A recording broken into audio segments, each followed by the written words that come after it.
All right. So, let us get into some stuff here. Cheers.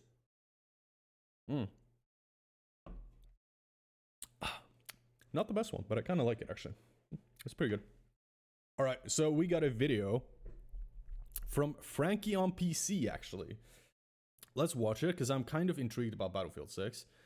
I did watch the reveal of it, like the reveal trailer and stuff like that. Frankly, I'm not like super stoked. It didn't get me hyped in any way. It was just like a lot of hype words and buzzwords from the developers. It's the same old shit, you know? We gotta push it further. We gotta bigger, better. And I'm like, no, don't. Please don't. Like, that's not what I want from Battlefield. I want Battlefield 3 again. Just like it was so fucking perfect then, right? It was so good. Battlefield 4 too, but personally I prefer Battlefield 3. People have preferences. Some are gonna like Battlefield 4 more, but Battlefield 3 for me was the undisputed best of the Battlefields. It's not that the game has to innovate so fucking much either, right? Because they just have like such a good formula, but they always like sort of clutter it up. And I mean, you need some innovation, right? You do. You just do. I know a lot of people sit here and say like, oh, I just want, like I just did, you know, like I just want Battlefield 3 again. And it's like, yeah, and that's what I mean, is that I want Battlefield 3 in the sense of like how it felt and played, and like the sort of the qualities of the game. But you couldn't just remake Battlefield 3 and publish it again, right? Because you would have to add something. Because if you're not innovating at all, people are just going to get tired of it, you know? Maybe not the hyper interested people. They'll keep playing it forever, just like you have that hyper focused people who still play RuneScape like it came out yesterday, you know? People who play World of Warcraft like it came out yesterday. People who play CS like it came out yesterday. Like, there's all of these games, Daisy, you know, like people still love and play, but they're very niche interested people, right? They're very specifically interested in that thing. You can't sell and market like a AAA title on that. You can't. Like, you need to appeal to people in general as well, which is what Battlefield has done too much of, in my opinion. But you need to walk that little line.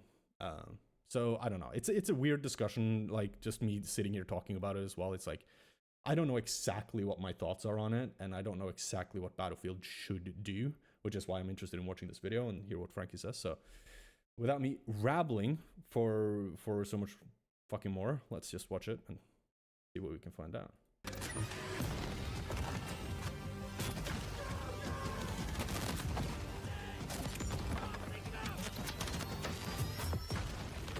So a few days ago, the first footage of Battlefield 6, which is apparently coming out before April 2026, was revealed. What can we tell from it? So it's a year. A little bit over a year. Okay. Interesting. I don't know why, but I was halfway expecting it to be this year. Well, not a terrific amount. There's a lot of explosions. Yeah, not a terrific amount. There was like not a lot of info that came out, which also just is probably why I just wasn't very hyped from it. But again, like it says here, pre-alpha footage or pre-alpha gameplay. So it's obviously early days still. So the weapon animations seem to be the same as 2042. There seems to be no tactical sprint, but if you look further down the hall, there appears to be a crouch sprint like Battlefield 5. Surprisingly more explosions, which seem to knock the players about. Very nice destruction particle effects. This seems to be the recon class, which has very Bad Company 2 vibes. And it seems there's possibly some physics-based destruction, very same crossing this, although... I mean, the destruction doesn't look that much different to what it's always done, in my opinion. Maybe you'd expect that, given how good destruction already is in the finals. I like the vibe. It feels very Strike at Karkan. I haven't actually played the finals at all. Like, at all. Oh, Strike at Karkan, man. That's like one of my favorite maps. Although apparently some leaks a few months back suggested that this map looks something like the end of Tenet. And it might actually be this map in the background. Which I also haven't seen. I should really watch Tenet, actually, because I love Christopher Nolan. I don't know why, but I never watched that movie. I need to actually do that, yeah. Around here, maybe a sort of Mogadishu-looking map. Oh, give me like Desert Storm, man. Like, that shit is such a cool like setting for video games. Yeah, because there was a Black Hawk shown in the trailer as well. which isn't really Desert Storm. Well, it's kind of, right, isn't it? No. Am I fucking tripping? It is, right? That was like 2000 or late 90s, right? Operation Desert Storm and shit like that. Yeah. Also, according to leak, one of the playtest maps was set in the Hollywood Hills, and it's Hollywood Hills. Okay, well. Russians versus Americans, so maybe the Russians invade Los Angeles in the campaign. They've also started Battlefield Labs, which is that fucking Rihanna or what the fuck her name is? Invade Los Hills, and it's Russians versus Americans. I don't know if you can hear this. So maybe the Russians invade Los Angeles in the campaign. They've also started Battlefield Labs, which is like the community test environment. Yeah, I think that's like fucking Rihanna or something. Environment from Battlefield 4. You can sign up for it now. It's incredibly popular. That guy was walking very. Oh wow, 140,000. Jesus, and that's in queue. What? Slow when I looked on there. Yeah, everyone wants to play. Like Battlefield is actually very popular though. Like it's very easy to sit and shit on it. Like for me and stuff was kind of fell out of love with it a little bit, but it is actually very popular, right? Like a lot of people still play Battlefield. I just don't think it has that crown anymore. You know, I think it lost its crown compared to what it had back in the day. Yeah. I think that's like the main issue. It's also very weird because I do get the impression when I listen to the developers and stuff, they sound very sort of like, I don't know. It almost sounds a little bit serious. Like they kind of know that like we need to get this shit right soon, because if not, like Battlefield isn't going to be what we go in for anymore. That's kind of what it sounds like. I don't know. Does anyone else get that feeling? I feel like the developers are like putting a little bit of pressure on themselves that like this is make or break, you know, with Battlefield. We kind of need to get it right this time. I don't know. It's just the impression that I got from the trailer and stuff. They're like, you know, oh look, we need to take Battlefield back to its roots, and we need to. And I'm like, okay, well, I don't know. It was just the way they talked about it made me feel like they're like, almost like they're appealing to that, you know, almost like they're appealing to the fact that players are like, yeah, they need to get this shit right soon. If not, like I'm not coming back unless they get it right. And then they're like, sort of, yeah, we know we need to get it right. I don't know. It's just that's the vibe I got from the whole thing. But it seems like almost like a little bit desperate. You know what I mean? It's like a little bit desperate from the developers. But yeah, could just be me. Maybe I'm fucking, you know, wishful thinking or whatever. But it's under NDA, but I'm sure somebody will leak some footage at some point. 100%. I don't know if this is going to be, you know, too many cooks spoiling the broth, because the map produced under the CTE, Operation Outbreak, 10 points if you remembered that was the name, because I didn't, isn't at least as memorable for me as some of DICE's homegrown maps. Like, I mean, those community maps were never bad, but they weren't good either. Yeah, I kind of agree with Frank here. I don't think that was like, they're nowhere near very memorable. They're like, they work, kind of. At least what I remember of them, but it's not like Eureka Harbor. It's not Dam Van Peak, Metro, you know, any of that stuff. Those really just so those just prime maps, man. Oh, Eureka Harbor, Siege of Shanghai, Dam Van Peak, dare I Siege of Shanghai, I was never that much a fan of, actually. I never liked that map, but yeah. Say Operation Metro. Yeah, it's a risky word to say. Community feedback is always a bit of a question mark, because player feedback is always skewed towards what that player likes. For example, if you like vehicles, you're probably going to want maps like Goldman Railway. Mm-hmm. Fortunately, though, since 20... Yeah, I think that's like... I know what he's getting at here, and I very much agree with it, because that's one of the problems that... You know, this was like a huge thing in the classic WoW community. Okay, like people who watch this video now or watching this Battlefield, right? World of Warcraft, what the fuck is that, right? But hear me out. So World of Warcraft had a huge part of the player base that wanted World of Warcraft Classic or Legacy servers, basically, for like decades. And that's what private servers were. Private servers were basically servers that was like the old version of World of Warcraft for people to play. Because Blizzard, officially, the company who made World of Warcraft, officially never developed any type of legacy server for World of Warcraft. It was the current edition of World of Warcraft. That was it. That's all you had. And I think it's J. Allen Brack, I think is his name. I think he's now actually the CEO of Blizzard or something. But at the time, I think he was just like one of the like lead quest designers, which I don't remember. He was just one of the lead developers on the World of Warcraft team. And he was asked the question, you know, like, oh, like what about legacy servers? And he said, infamously, you think you do, but you don't, right? And that became like something the WoW community fucking ripped on, right? The moment they got Classic. Because he said that in, I believe, 2016 or something. And then 3 years later, we get Classic, right? So we got it, even though he made it sort of clear that you think you want something like that, you don't actually want something like that. The sentiment being that players don't always know what they want, and players don't always know what's best for them, was his perspective on it. And at the time, he got a lot of shit, both for when he said it and when people got Classic. They were like, yeah, fuck you, Brack, you know, look at this. How do you explain this then?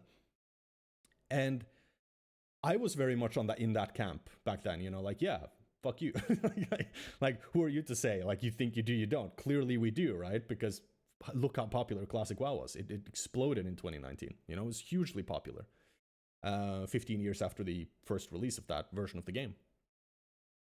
But now, like some years after, I still think that was correct. I still think that was just weird that Blizzard didn't see that market before. That was just fascinating to me. However, he was also right, because I've come to realize later, J. Allen Brack was right. In the general sentiment, he wasn't right about World of Warcraft, but he was correct in saying that I don't think he actually said this, you know, verbatim, but this was kind of like the sentiment that players don't always know what they want. And thank you for the follow. And as a result, there can be a lot of confusion and a lot of like misguided notions in the player base regarding what is actually good gameplay design. And I think that's actually quite on point. I think that's actually very, very correct. I think there's a very strong argument to be made that gamers don't really actually know what's good for them a lot of the time. And I've come to see this in like other games as well. Like, I think Escape from Tarkov is a perfect example of this. This is my hill that I will die on when it comes to Escape from Tarkov. Is that I think the vast majority of the Tarkov community don't know what's good for the game. They have no idea. Because the game is, you know, it touches a lot of bases. So you have a lot of different types of audiences that find some appeal in Tarkov, right? And as a result, everyone sort of wants to pull it their own direction. And they want to change the game a little bit, you know, into like what they want it to be. And I think even through all of that, I think Nikita, the lead on Tarkov, has kept true to his vision. I will give him that. He deserves credit for that. I think he's stood against a lot of stuff that we don't even realize as well, where they've been pushed to change the game more than they have, and he's withstood it, and he's only changed it in accordance with his vision. I actually think so. The problem is, I think his vision is wrong, first of all. I disagree with his vision in some aspects, but also I disagree with the people in the community who are so insistent on putting in shit that messes up what makes Tarkov so unique, right? And that's the thing for Battlefield. It's the thing for Call of Duty. It's the thing for all these... It's the thing for all these games. Why do you insist so strongly on putting in stuff in the game that changes what makes the game good? Because Battlefield had a fantastic formula. Fantastic. That was so unique, and they did it so well. No one did it like DICE. And then it just sort of like takes other shit and molds it in, right? Which isn't necessarily a bad thing. Everyone takes inspiration from other places and shit. But in the process, I think you kind of just lose a little bit, right? Because you're like, oh, let's try and stay very samey on the stuff that we know people like, and then let's just like take these other influences from stuff that's cool, you know, or from stuff that's kind of popular in other games, and we'll take that in as well, right? And then you just sort of end up losing the feel of the game, you know? I don't know. It's very hard to explain. It's also very hard to say, right? Because, you know, when I stopped playing Battlefield, I don't really know how to explain why. It was just, part of it was probably I'd played Battlefield games for so long. But another part of it is just like, it just doesn't feel like it used to, you know? And still, I'll get an itch every couple of years to go back and play Battlefield, right? And I reinstall Battlefield 3, Battlefield 4, and I go in and play it for like a week. And then I'm like, okay, I got my fill, you know? But I'll get that itch like every couple of years, just like I get that DayZ itch, you know? Just like I get the, CS itch, you know? Even though I haven't played CS for like 6 years, but I'm getting the CS itch now again. I'm like, fuck, I want to play Counter-Strike again. Because I played that so much. I have like thousands of hours on that game. And I played it like even competitively to some degree. So it's like, there's these games that you just get this itch for because they're so unique at what they do. And they provide this unique experience. But for Battlefield, it's like, I don't know. It still provides it to a degree, but not the new games. It's the old games. The old games have that feeling. The new games don't. And I don't really know how to explain why. I think it's so multifaceted and there's so many factors why that it's very hard to explain. But, you know, I'm just rambling a little bit right now, but let me know what you guys think, because for me, it's very hard to put like, this is what made Battlefield change for me, or this is what made me say like, I'm not going to play it. It's like, there's many things I can critique it for, but it's very hard to say, oh, it was this, this, and this. That is the reason I don't really play Battlefield games anymore. But yeah. 2042, the team's got a new lead now in But yeah, anyways, my fucking point of the whole fucking shebang was that I don't think video game players always know what's a good gameplay decision, which also goes for the developers, right? Just like J. Allen Brack, was wrong about WoW. I think there's a lot of developers that are wrong about their game because they get so caught up in their vision, which I think is the case for Nikita, like I said with Escape from Tarkov. Because the guy has a fantastic formula. He had 2015, 2016, Tarkov comes out. It grows into what it is in like 2019, 2020. It is the best game ever made, probably, at that point. It is the most unique game I've ever played. I loved it more than anything. It was like any other game. It beat everything. Nothing was like Tarkov. Tarkov was just, it was climbing the clouds, Then, because they're like, oh, but this isn't exactly our vision. Yes, the game is hugely popular now, but this isn't exactly our vision. So we're just going to push it away from what makes it so popular and so good right now. Because the game was so good. It had this magic formula. Just like, I'll credit Landmark for this, because I've heard him explain it like this, where he says that Tarkov sort of stumbled onto a magic formula. And then they failed to take advantage of that and instead just kept pushing it away from that magic formula, because they just accidentally stumbled upon it kind of in the process of following their vision.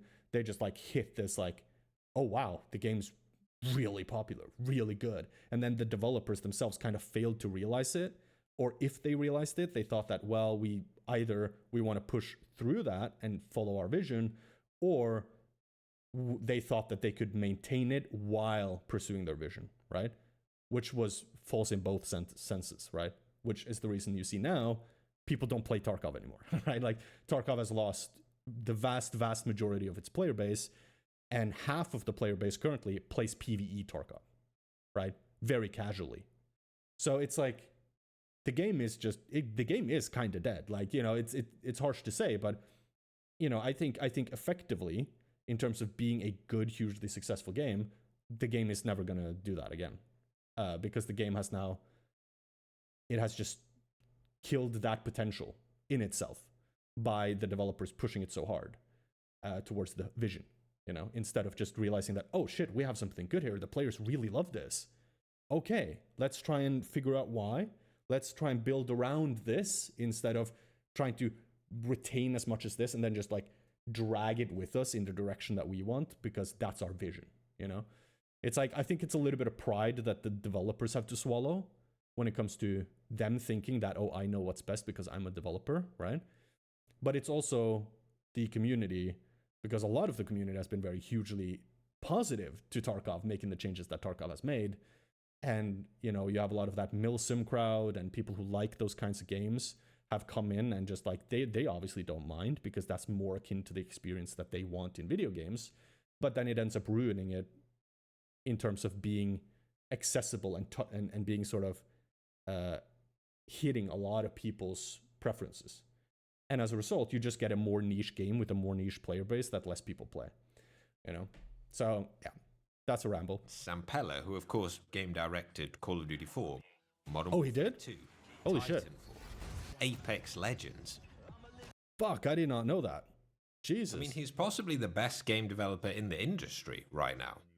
It is rather strange. Damn, bro, what a fucking track record. COD 4, Modern Warfare 2, what did he say? Titanfall, 1 and 2, or was it just 2?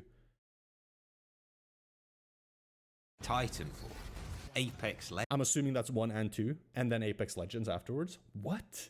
Legends. I mean, he's possibly the best game developer in the industry right now. It is rather... Holy shit, that's what a fucking track record. Jesus, Titanfall's pretty good, man. It is. It's pretty good. I will say, though, like, maybe that's probably why Titanfall and Titanfall weaponry looks as much as it does, or looks so similar to Apex Legends. I've never thought of that, but that makes so much sense. Yeah. If you look at the weapons in Titanfall, especially 2, that I played the most of the 2 of them, and the weapons in Apex Legends, they look very similar. Like, I believe the sights as well are like almost the same. Wow. Holy shit, I didn't think about that. Yeah, that makes sense. It's strange, though, that previous Battlefield games have had such terrible launches, because it's definitely not a talent issue. I suspect 2042's was because they were trying new tech with 128 players, which they couldn't quite get to work, and because everything just got pushed back by 30% because of COVID remote working. Like, if you're a team leader and you can't walk past somebody's desk and check they're on track, the speed you can iterate is vastly reduced. And then, of course, a week before launch, the company you've outsourced to sends you this. Yeah, Angel does it again. And you sat there thinking, Don't be sad. This is just how it works out sometimes. it's not like they're deciding that at a team meeting. They're not like, hey, Bob, what do you want? I want Angel to do it again. No, like, it's just not, you know. If Angel keeps doing it, somebody needs to tell him not to. They've combined DICE, Motive Criterion, and Ripple Effect. That's kind of true, yeah. I think that's also like a huge problem in gaming, in games development right now, is that you have this culture, this meta, if you want, of outsourcing game development. So like a lot of companies are like outsourcing, or they have multiple studios, or they have like, oh, we let one studio handle single player, one handling multiplayer, one handling this part of multiplayer, one handling this, one handling that. And then you're supposed to fucking get that together. Like, I think there's a reason why shit just feels very not cohesive, you know? Like the feeling of cohesion is just kind of gone in a lot of modern games, right? Effect into Battlefield I think that's probably Studios, which is obviously just a rebrand. All of those guys worked on 2042 and probably on some of the previous games. But it's very likely they need the manpower because the single player is confirmed, and I gather there's going to be a battle royale as well, which hopefully will be separate and free, or it's probably just going to die off like Firestorm did. Because Firestorm actually had incredible potential. You know, unlocking tanks from vaults, the storm destroying the buildings behind you, so you literally had to run from it. I mean, it was a great idea, it was just behind a huge paywall. I never played that. I never played it. I didn't. I did not play that. I just realized I don't think I ever tried it. Ever. Wow. But then again, I played PUBG to death. I got my fill of Battle Royale, I think, for a while. So, yeah. It was in the same time as well, right? It was like when everything was a fucking BR. I don't know if you noticed, but the teaser had the Battlefield 3 music in it, and it was also released exactly 14 years after the Battlefield 3 teaser trailer. Bro, imagine that it's like 14 years since Battlefield 3. Just fucking, just stop and think about that a little bit, you know? 14 years. I was 16 when this game came out. I was 16 when Battlefield 3 came out. Oh my god, bro, it's a life ago. Imagine that. It's a life ago. Pretty much like wow. That's insane. That's So, after all this time, what actually makes a good Battlefield game? These are the most popular Battlefield games by sales, but yeah, wow, Battlefield 1 was popular. Oh my god, look at Battlefield 5. Is that how much Battlefield 5 sold? What? I've never seen this chart. I have never seen this. Wow. Did Battlefield 5 only sell 3 million more than Hardline? I have never seen that before. Never. Oh my god, I had no idea it was that bad. Well, obviously, sales doesn't necessarily mean the game is bad, but I had no idea it performed that badly. That is incredible. But yeah, I think Battlefield 1 is like, it was kind of good. And there was a lot of stuff in it that was to be liked, that was likable. I also think like the fact that it was pretty historically accurate. And I think they did a pretty good job at that, which made it very unique, right? Because it was World War One, which had never been done in Battlefield before. It was, yeah, like I think they did a pretty good job with it, to be honest. I played Battlefield 1, enjoyed it quite a lot. I remember running around with the, what was it called? The Martini Henry, and then the Frommer, the pistol. Bro, it was so fun. The Martini Henry was that one-shot rifle with the, I don't remember what caliber it was, but it was like just, and you just had to like rechamber a new bullet every time you shot. And with the Frommer, which was that pistol that had like, I think it had like really good draw time or something. I don't remember exactly why I used it, and it had like really good hip fire. So it was like if you shot someone and they didn't die, you just pulled the Frommer and you just like tapped them with the pistol. It was super fun to play that way. I love playing like those sort of like weird combos and like setups and stuff. I think that's shit super fun. I played a lot with that, I remember, in Battlefield 1.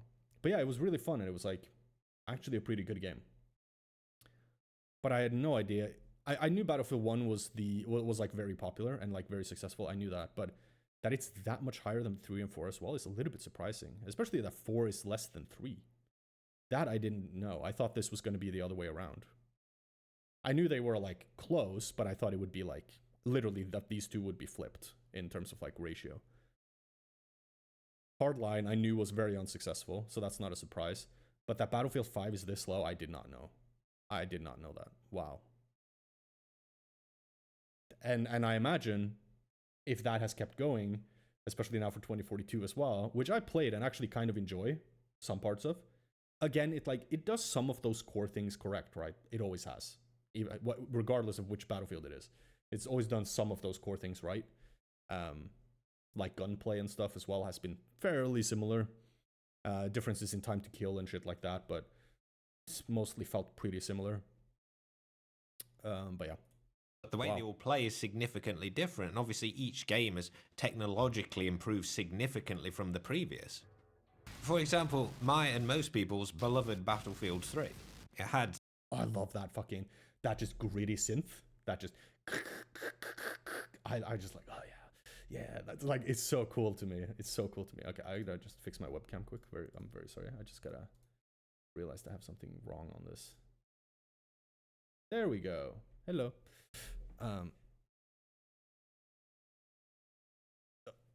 Excuse me. Switch. Hey. You can hopefully see me a little bit better.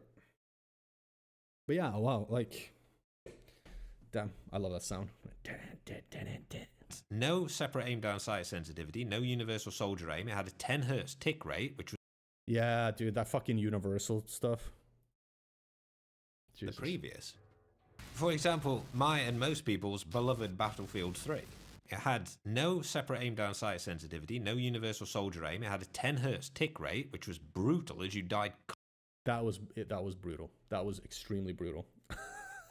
Constantly at the same time as the person you were shooting. Yeah. There was insane smudge suppression that sometimes...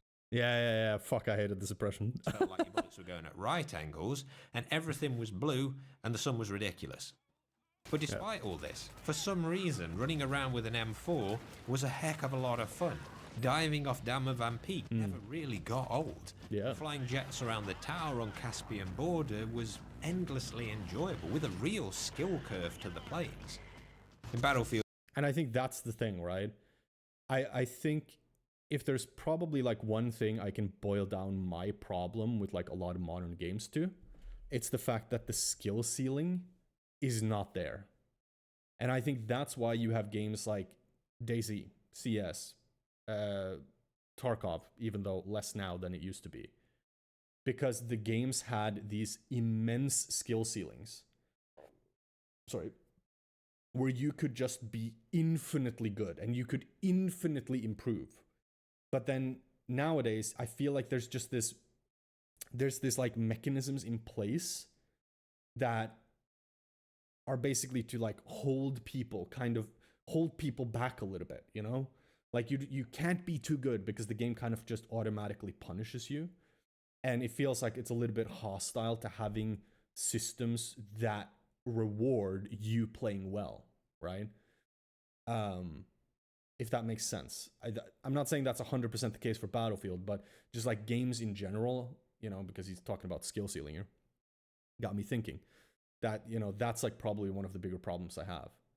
And I think that's why you see a lot of these like old games, like even again, take World of Warcraft, right? A lot of people might, you know, not be familiar with it, but take World of Warcraft. You have the newer World of Warcraft. Okay, the skill ceiling is like high, but it's high in a different way. And every class in the game kind of plays the same, right? It's all the same buttons, basically. It's just different names and colors.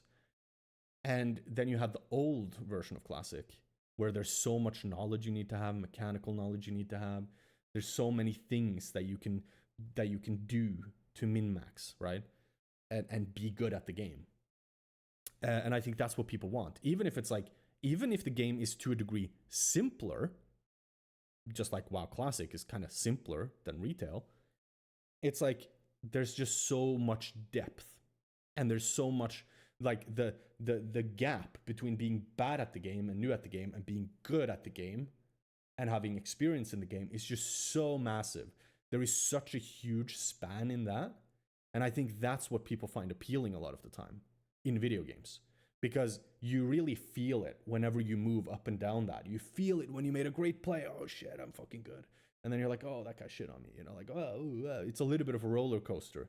Instead of this much gap between being pretty bad at the game and being very good at the game. Because the game just kind of holds you back. The systems don't allow you to reach further and become a better player. And I think that's definitely like some of the problems that games have. Yeah. Battlefield 4, they fixed a lot of these technical issues. The smudge suppression was reduced. There was still no hit marker sound, but there were different sensitivity sliders, and universal soldier aim was introduced. Most of the servers now ran at 60 Hz, and there was a test range, which, by the way, should just be in every Battlefield game. Of course, you had the commander mode as well, which was a bit of an interesting one, given it was usually somebody sat on their mobile on the loo, dropping care packages. The commander mode was very cool of an idea.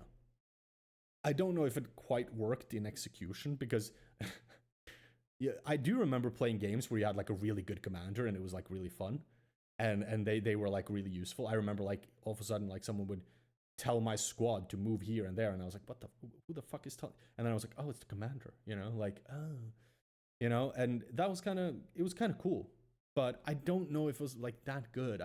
I think like a system like that, it's like, again, it's taking that sort of a little bit of that milsim thing, right?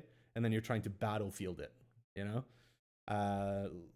And I don't think it really worked, you know? And I think, again, that's a little bit of the problem, right? Is that these games try and take things from other games because, oh, it worked there, or that's a cool thing about another game, so let's try and put that into our game. And then it doesn't really work. Right? Anyway, Destruction went to the next level with Levolution, which really was a first in multiplayer gaming at that time. It was. I feel it wasn't as impactful as it was sort of... Everyone was super about that in the beginning. I mean, it just happened every time, and you just learned the map anyways. It didn't really affect anything. It wasn't really dynamic. right? Okay, sure, someone had to do something to trigger it, I believe, in pretty much most cases. I believe some of them were maybe scripted as well, but it was just kind of like, it wasn't dynamic, you know? Like, you knew that, oh, the dam's breaking, but I'm in this building, so I'm not gonna die. It's fine, because you knew exactly what was gonna happen. You're only in danger if you're here. You know, this is where you're in danger, and then maybe a little bit down here, but that's it. And you knew that you could hear the dam breaking, and you're like, I'm nowhere near it. It doesn't matter, right? There was no real consequence to what you just got used to, because it wasn't dynamic. It didn't change or mess up a little, or what wasn't different. The ship on the fucking isles that come crashing into the isles, I forget what that map's called. You know, it didn't land on different islands. It was always the same fucking island that it hit. You know, and that kind of like became, oh, it's like cool and flashy in the beginning, but you just kind of get over it very quickly. You have the right to remain silent. We do. That's why we don't talk about Battlefield Hardline. Oh, that's funny. I actually didn't really mind it. I kind of liked talk about Battlefield Hardline. What did he do there?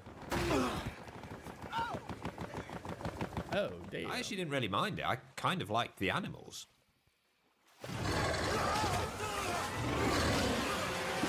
It's weird that's what I remember from the game, but I also remember this crane and that you could take ammo off teammates, which for some reason was a massive deal for me. Battlefield 1 introduced insane sniping. Yeah. The snipers also had a one-shot, body shot, sweet spot mechanic, which was sort of 50-50 frustrating, depending on... It was, like, I kind of liked that, because it was like, it always felt a little bit dumb to be like, only headshots, one shot, right? And I do think it did feel really good to hit those one shots to the torso, right? Like, as well. I think so. I kind of liked it, but yeah, like he says, it was kind of just frustrating. I kind of agree. Which side of it you're on. Yeah. To balance the automatic guns against... That too, right, yeah. It could, like, because it felt a little bit more RNG than I would have liked. It would have been cool if it was like a little bit more skilly. But that's the thing, right? When you introduce something like that can be utilized for skill, it can also be utilized in RNG, right? It's like, it's the same with like, oh, you RPG shot down a helicopter. Yeah, that can be skill. Some guy can also just get lucky, right? Like, some guy can just be like, heli, okay.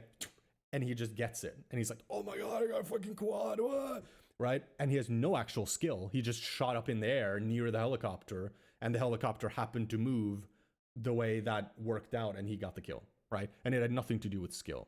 So you can kind of say that about a lot of things, right?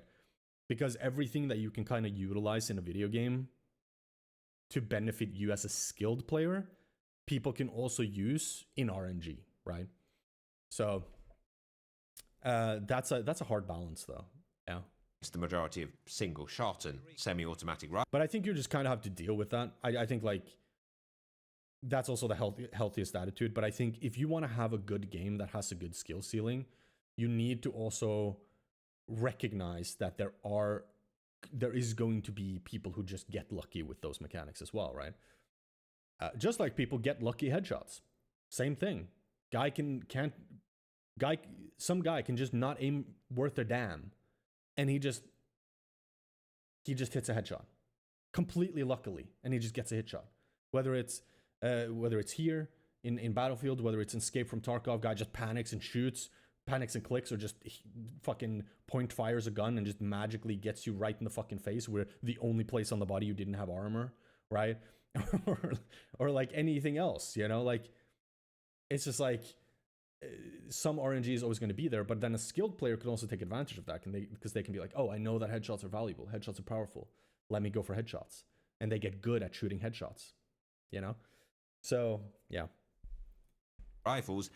So you always sort of open the door for RNG as well, with a skill ceiling, with a high skill ceiling, that is. Yeah. SMGs in particular were given a huge amount of spread. I mean, literally to a point it was fucking where ridiculous. Sometimes it's better to just hip fire. Yeah. There's a very nice gas and gas mask mechanic, which might be coming back in Battlefield 6, given this guy's carrying a gas mask. Oh, shit, also, there were specialist pickups across the map, which were were actually very satisfying and very fair since you were marked on the map when you used them. Yeah. Takedowns were taken to the next level. Obviously, they've been in since Battlefield 3, but these ones were brutal. All the vehicles came with some very nice animations. Tanks were particularly strong to fit the time period. Yeah. Almost as strong as the horses. Right, we're going a bit faster, boys. We got this. Attack for Narnia.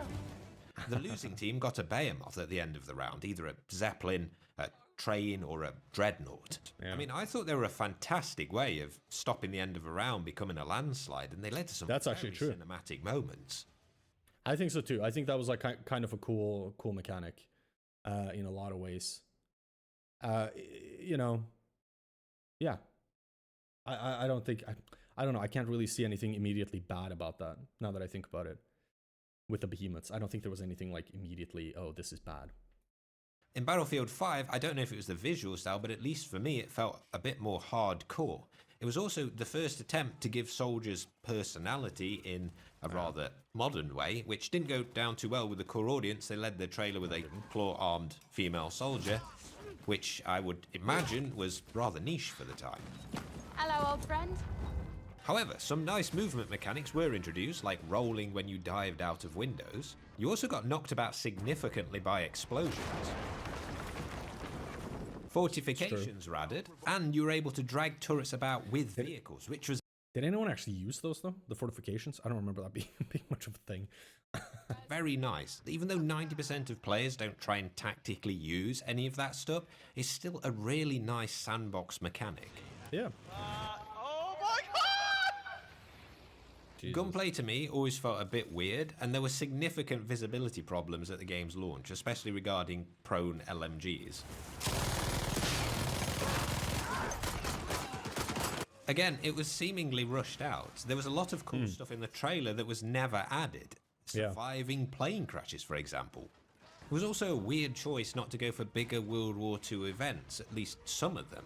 They realised this at the end because they released Iwo Jima, probably the best map in the game, but it was the last map released. The first one where you felt truly immersed, at least for me. Yeah, I remember that map. I played Battlefield 5 a lot in the beginning, and then a little bit in the middle, and then I think I played it at the end as well, because I do remember playing Iwo Jima. So, but I think that was right at the very end. I think I just came in and played a little bit right at the end. Probably because this map came out, actually.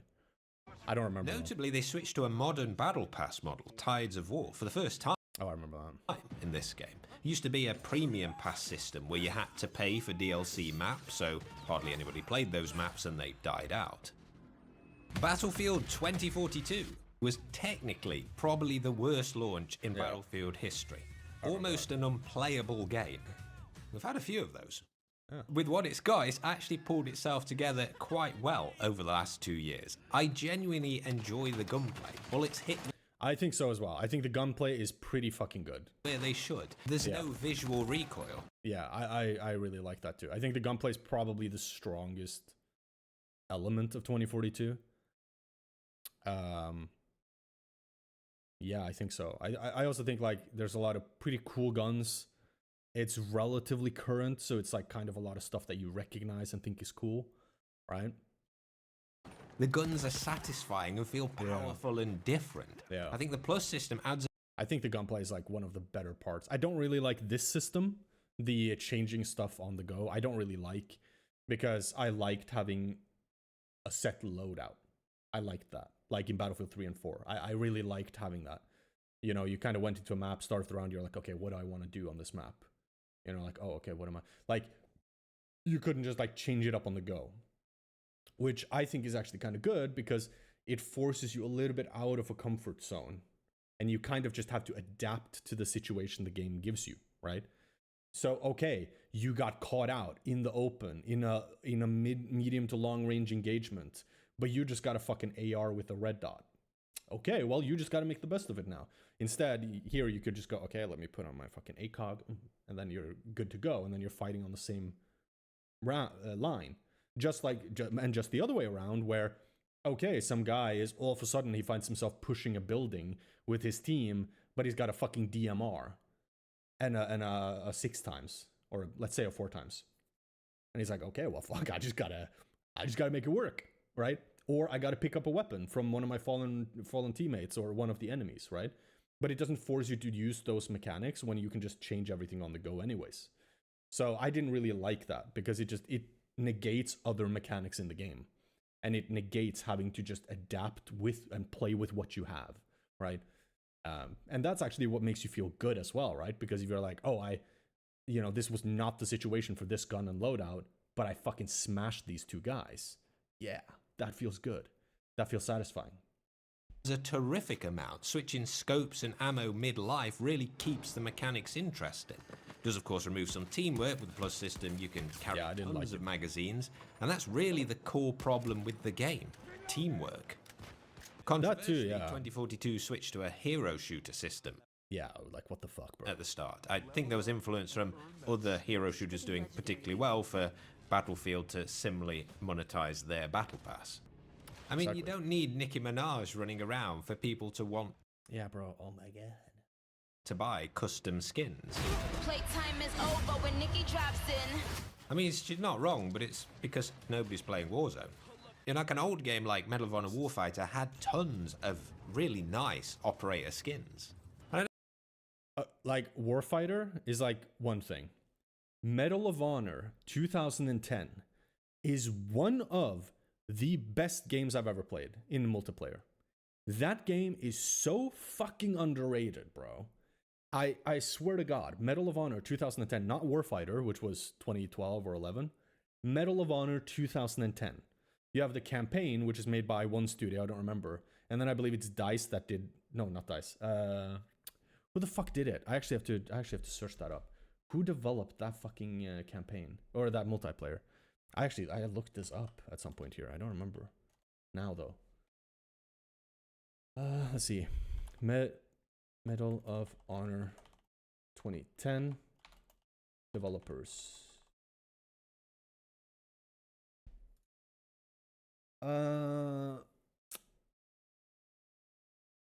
It was made by DICE, yeah.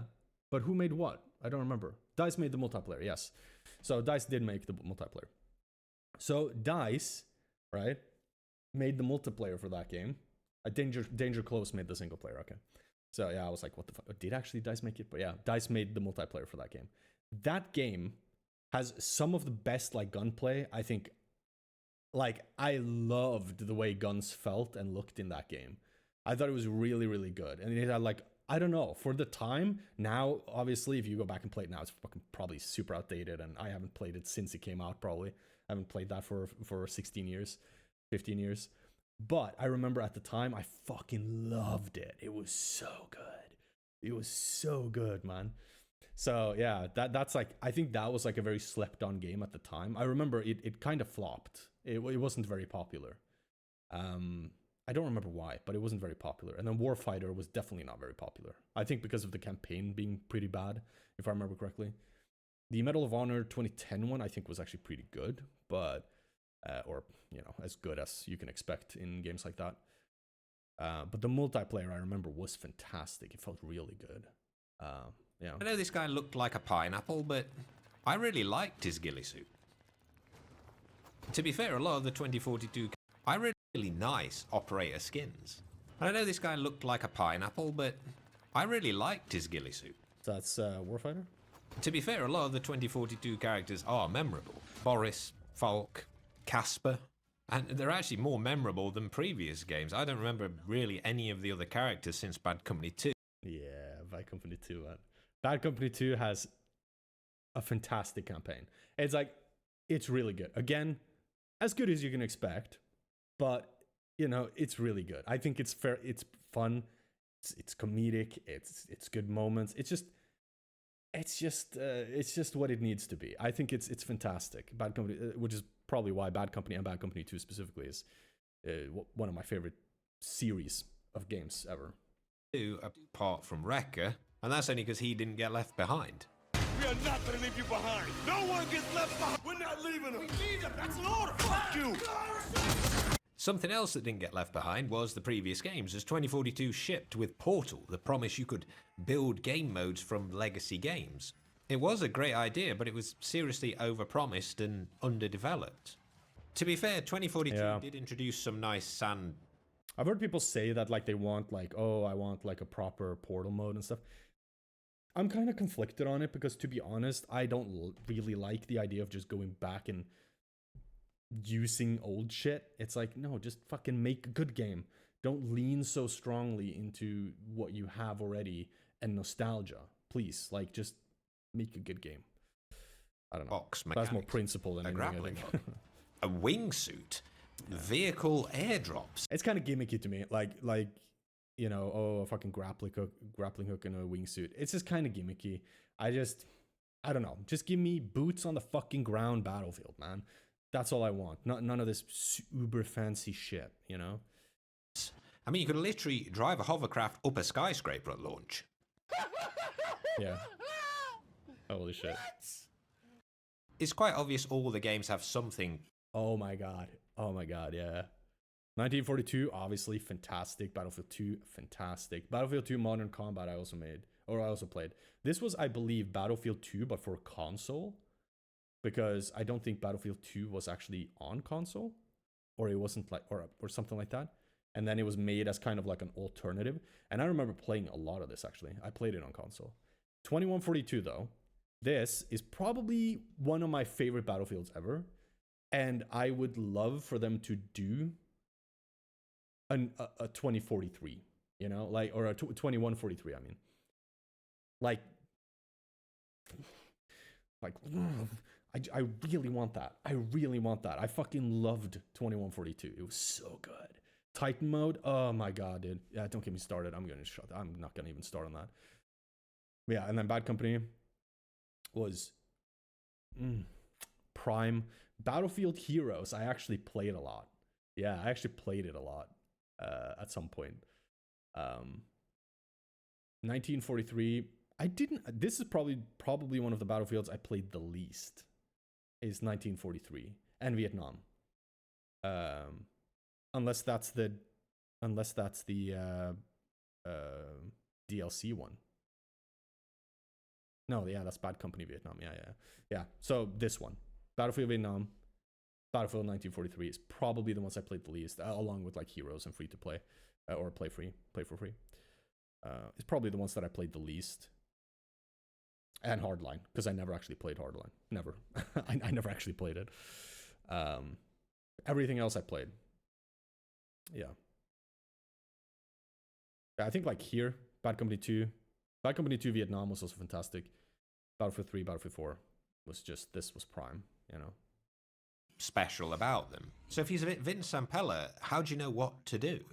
Should you have the suppression of Battlefield 3, the spread mechanics of Battlefield 1, or the clinical feeling of 2042?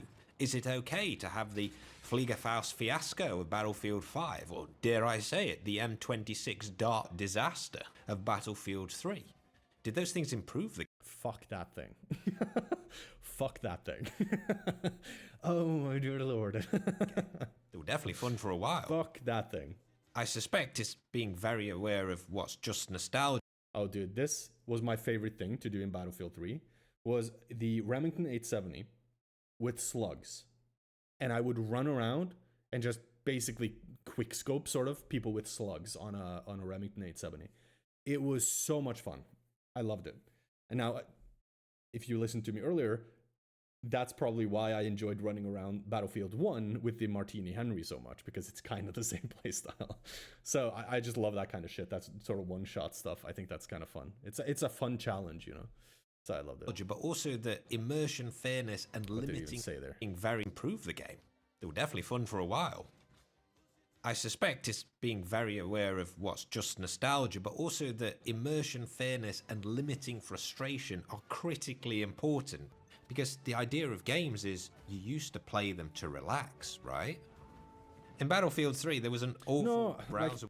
I think that's like a pretty bad premise as well to go into video games with. Like, oh, you do it to relax. People just want to chill. People don't want to chill, bro. People don't want to chill at all. They want to have fun, have challenge, feel mastery, and vent. That's it, right? You know, we're not playing Sims. We're not playing, you know, Build-A-Bear, or like, you know, some other build my cottage with me, type of games. No. This is fucking Battlefield, bro. You want to sit there and like really get into the shit. That's what you do. You don't want to sit and chill. You don't want to relax with video games. I don't know. I think that's kind of like a misinterpretation of video games, to be honest, and why people play them. Frustration are critically But what does Steven say? But also the immersion, fairness, and limiting frustration are critically important. Yeah. Because the idea of games is you used to play them to relax, right? Again, it's like limiting frustration. Yes, in terms of bad gameplay, yes. But I don't think it should be a goal ever to limit the frustration of a player because a player loses. That is a terrible idea, right? Terrible. Because, again, you need to nurture a skill ceiling, and you need to nurture the feeling of progression and getting better. Because that's how you keep people playing a game. You don't keep people playing a game by letting them just sort of, you just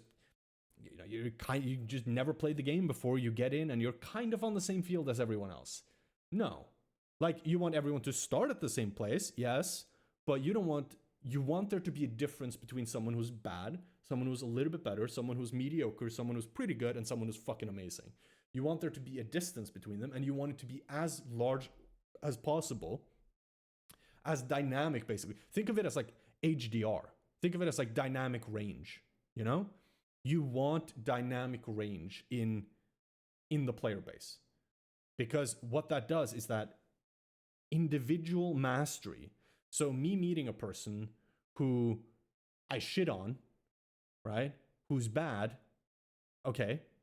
But then me being like, oh, no, that's I don't know why I started in that end.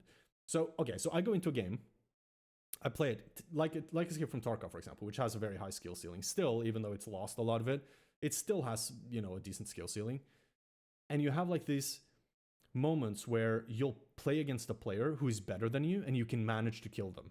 That feels very good, but you also need to feel that the player is better than you. And you need to give players those situations where they can master someone who's a little bit better than them. You need situations where you can confidently beat someone who is worse than you, because that also makes you feel good. Because when you start playing a game, you're like, oh, everyone just shits on me. And then you play for 2 weeks, and then you're like, oh, I'm kind of shitting on some people. Some people are worse than me. Okay, that's pretty good. Play two more weeks, maybe another month, and you're like, I'm kind of doing well like half of the time now. Okay. And then you play like a couple of months more after that, and then you're like, oh shit, I'm like beating like 3/4 of the players I meet. In 3/4 of the engagements I fight players in, I win, right? And then you play another year, because this is obviously pretty exponential here, right? Then you play for another year and you're like, I beat 95% of the players I meet, right? Because you're actually climbing constantly. And there's always some people who are going to be better than you, because the skill ceiling is just so high and there's a lot of fluctuating factors at that level, right? But you need to give room for that, right? And that also includes the frustration part, because obviously it's going to be frustrating when you just start playing a game or whatever and you get shit on. That's going to be frustrating, right? And it might turn some people off early, but that is, I think, one of the only ways to ensure that a game actually lasts, is to have that high skill ceiling, because that's the only way you maintain a player base. In addition to other things, obviously like actually updating the game, fixing stuff, adding new content if that's applicable and stuff like that. But it's like one of the main ways I think that you can actually keep people interested in your game, in playing it for a long time. In Battlefield 3, there was an awful browser window server browser, but it gave you a notification if you were going to join a game with very few tickets left. That was removed, and I don't think it's ever been put back, so you might join. Thank you for the follow, Feathered. I appreciate that. Thank you. 4 or 5 games in 2042, wasting 15 minutes before you can actually play. Yeah. So you're frustrated before playing, which amplifies every frustration from that. That's kind of true, though. And that's what I mean. Like, the game shouldn't avoid being frustrating in terms of player performance, but when you're dealing with just systems or stuff like this, like technical stuff, then yeah, obviously you should try and limit frustrations as much as you can, because FPS games are a balance of rewards versus punishments. If you're killing 4 or 5 people every time you die, yo, what's up, Mike? Yeah, let's hope the Battlefield turns out good, man. I'd love to see another Battlefield actually be good. I really would. you're being punished significantly less than someone who's dying every time they kill somebody. How well you're doing does impact how much you enjoy the game, until something immersive happens, like Flood Zone gets flooded and suddenly you're swimming around in this abandoned city with infantry fighting vehicles floating past you. The punishments are less of a concern because you're in a battle. Goofy looking characters with That's also kind of true. lines remove him. That's also kind of true. I think so as well, that having a lot of immersion is kind of key, because it just kind of blinds you a little bit to minor issues in the game. You know, and I was thinking about this with like KCD2 as well, which I'm playing at the moment. It's like you have these games where, okay, there's like good shit in the game, like really good stuff, but the game also has a lot of problems.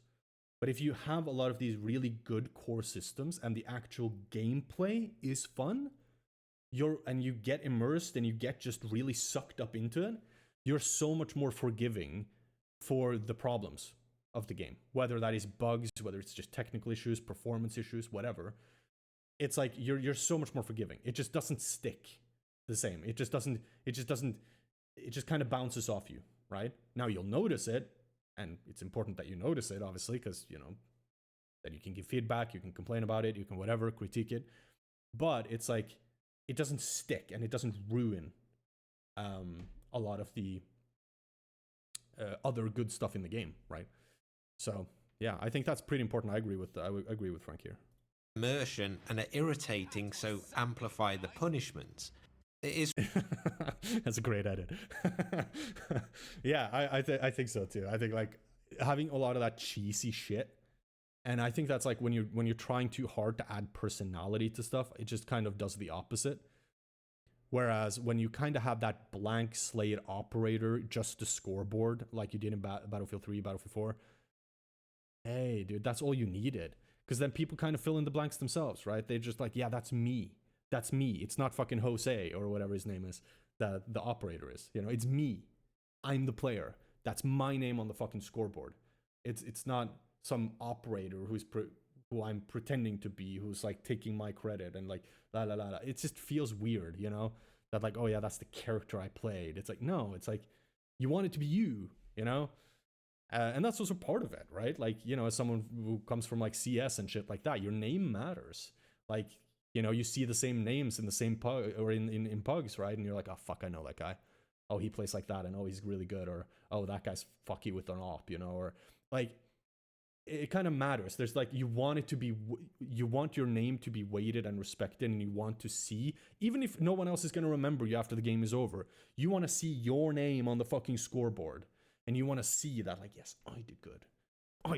I was whether you fragged most, whether you just got the most points, whether you played the objective the most, you want to see that like, yeah, I did that.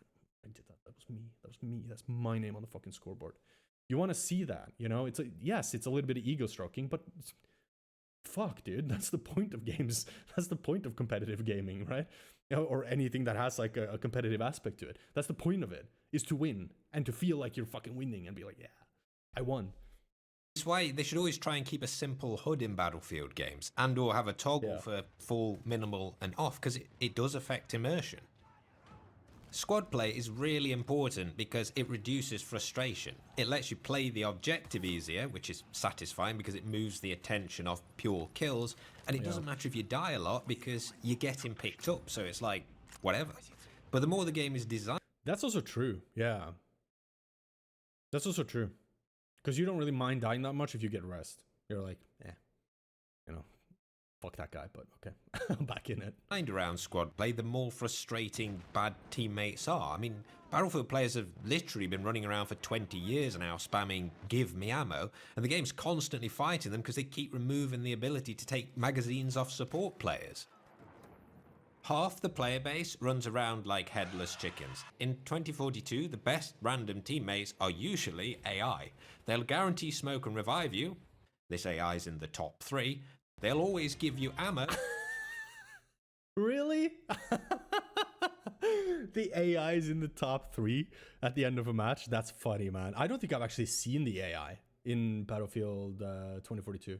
Now, I haven't played it for months at this point, though. I played it like, what, middle of last year or something? But that's the last I played it. Did they add that before or after that? Because I don't remember that. I don't remember actually playing it with AI. I don't remember seeing anyone with the AI thing. Smoke and revive you. This AI's in the top 3. That's fucking funny, dude. They'll always give you ammo, and they won't try and run off with the vehicle that you've just airdropped in. But who wants to shoot AI in a multiplayer, or worse, be distracted by it when there's a real player nearby? Yeah. I'm sure there's something beneficial to be had with AI. I gather they're bringing back Portal 2.0 in Battlefield 6, so that might be a good place to test some configurations. Maybe, 5-man squads, 4 players, 1 AI with a bright blue UN helmet on or something, so you know it's AI. No gun just carries ammo, meds, and revives. But maybe AI. That would be kind of funny. Just like a personal support team. AI's not even up to that. Spotting. The Great Dorito Hunt needs some work in the next game. I mean, there is already a very good contextual ping system in 2042. You should probably also. I kind of miss the Doritos, man. I kind of do, because that was also, believe it or not, a little bit of the skill, right, in the game, was to be aware of when you were marked or likely marked. Because I don't think could you actually like really tell in Battlefield 3? I don't think you could. I don't think you could tell when you were spotted. Well, obviously you could tell because people were shooting at you, but you couldn't, like, there was no indicator that you spotted, and that was actually kind of a bit of the skill, I think, was using that to your advantage, but also avoiding having it used against you, right? Being kind of smart about it and knowing how the system worked, because people might say, oh, but it's just a fucking system. You just shoot through the smoke at a Dorito and you get a kill. Yeah, because the other guy didn't know how the fucking system worked and that he was spotted, very likely, right? It's like, I don't know, it adds a little bit to the risk and reward, and it adds a little bit to that gameplay depth and knowing the system and then using that to your advantage, when you're spotted. They've kind of got this in 2042 with Rao's location revealed message above the minimap. But if you're flanking and you don't know somebody spotted you, it's another completely random thing out of your control that's going to make you frustrated. Spotting through objects is lack of fucking knowledge is frustrating. It's why the balance of footstep sounds and things like that are really important. Fundamentally, name tags and Doritos should never display until part of your character appears from cover. With a few bullets to die, it makes a huge difference if someone's pre-aiming you. Yeah. To be fair on Battlefield, though, it's actually doing a lot right in 2042. It's one of the few games not infected by skill-based matchmaking, the biggest problem in modern gaming. Yeah, and it actually balances cross-input pretty well compared to some other. Yeah, I agree. Like, SBMM is... what a fucking plague, dude. They need to just stop that shit. Games. Skill-based matchmaking. I also don't like crossplay, but that's a different thing. Is designed to drive you to play through managing your frustration. It gives you a bit and takes away a lot, and most games have it really dialed in. In Warzone, almost every in-game action updates your SBMM stat. If you ask Activision for your personal data, you can see it updates every game. Within reason, you do want to match with people who are in a certain band of ability, because part of the psychological enjoyment of winning comes from overcoming a challenge. There's a term for it, eudaimonia. Shit. There we go. What I've been ranting about for an hour. It's what skill-based matchmaking preys on. Destroying the worst players in the world probably is fun for a little while, but it can't happen because some people are literally just. But yeah, like, and that's the thing, right? For like a game that doesn't, I think in a game where you have like Frankie says, when you're a game that actually is competitive or has a competitive mode or is trying to appeal to the competitive nature of someone, that's fine, right? I don't think SBMM, but like take something like CSGO's ranking system, right? For example, or the third-party stuff like ESEA and Face It. That's good because people want to play against someone who's better, specifically. But I think for just an average player, and that's what I mean by there being a huge span in player skill, and you want it to be as dynamic as possible from the skill floor to the skill ceiling in a game. And that's because you need to have those situations where you meet someone better, but you also need to have those situations where you meet someone worse that you can beat, and everything else, right, as well. Because all of those situations are equally important. If you're a casual player or not a super competitive player, meeting only people who are your level or better is probably just not that fun, because you just get shit on way more than you get the reward of beating someone, right? And that's just going to drive the fun out of the game for you. Whereas if you have like those moments, yeah, but then you also had like a couple of matches where you just destroyed someone else or a lot of other players, then that feels less bad, you know? It's just, I like that. It feels like there's not so much resistance that you can actually have. It's balanced, basically. It's just balanced between those moments that are, you know, those skill checks and you get shit on, and then those moments where you skill check someone else, you know? And that feels good to do. Disabled playing the game, and their enjoyment needs protecting. Joy comes from variety. Sometimes you want tough people. Enjoyment needs a little while, but it can't happen because some people are literally disabled playing the game, and their enjoyment needs protecting. Joy comes from variety. Sometimes you want tough people to learn from, or you won't get better. And sometimes you don't want every game to be stressful. Really, you want to be playing a band of like 20-25% above. Exactly what I'm saying, right? And below your ability, and the bottom 20% just needs protecting. The precision with which Warzone implements SBMM is just awful, and really probably not very good for you either. Crossplay, on the other hand, is a potentially really good development, but the cross input that comes with it isn't fair. Yeah. Cross input is like playing. That's like my big thing with crossplay. It's just not fair, you know. Golf, but some people have a driver to a 5-iron and others have a 6-iron to a sand wedge. Golf wouldn't exist now if that was the way it was played. I mean, sure, you can putt with a driver and drive with a putter, but you're creating a level of frustration there that just doesn't need to exist. Oh, God, I love it. And it does change gameplay. If I'm playing Warzone on mouse and keyboard, I don't want to go in buildings because I know I'm at such a disadvantage. Yeah, exactly, right? Because you just get ran at by some fucking dipshit on console and it's like aim locks your ass and you're dead. To control a rotational aim assist at close range, which you literally can't compete with, because a mouse and keyboard, when the enemy changes direction, there's an overshoot as you correct for that. Depending on how it's dialed in, rotational aim assist can do that for you. See, this looks clunky here, right? But this is actually the best in the world for tracking aim. This is as good as mouse and keyboard gets.